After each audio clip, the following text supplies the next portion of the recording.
কবিগুরু রবীন্দ্রনাথ ঠাকুরের লেখা কবিতা চিত্রকূট।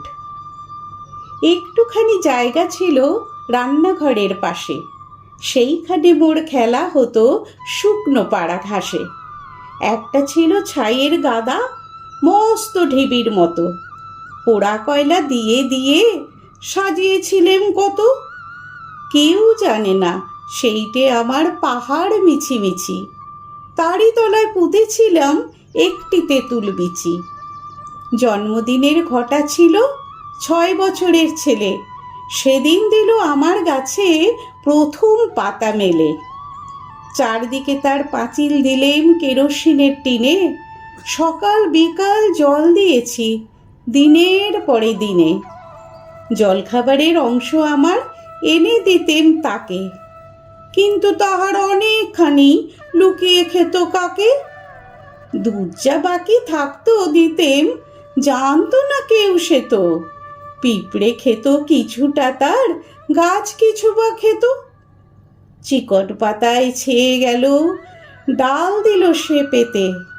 মাথায় আমার সমান হলো 2 বছর না যেতে।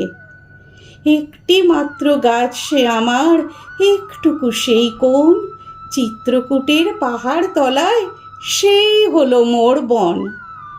কেউ জানে না সেথায় থাকেন অষ্টাবক্র মুনি, মাটির পরে দাড়ি গড়ায় কথা কন না উনি। রাত্রে শুয়ে বিছানাতে শুনতে পেতেম কানে, রাক্ষসেরা পেঁচার মতো চেঁচাতো সেইখানে। 9 বছরের জন্মদিনে তার তলে শেষ খেলা, ডালে দিলুম ফুলের মালা সেদিন সকালবেলা। বাবা গেলেন মুন্সিগঞ্জে রানাঘাটের থেকে, কলকাতাতে আমায় দিলেন পিসির কাছে রেখে। রাত্রে যখন শুই বিছানায় পড়ে আমার মনে, সেই তেঁতুলের গাছটি আমার আস্তাকুড়ের কোণে। আর সেখানে নেই তপবন, বয় না সুরধ্বনি, অনেক দূরে চলে গেছেন অষ্টাবক্র মুনি।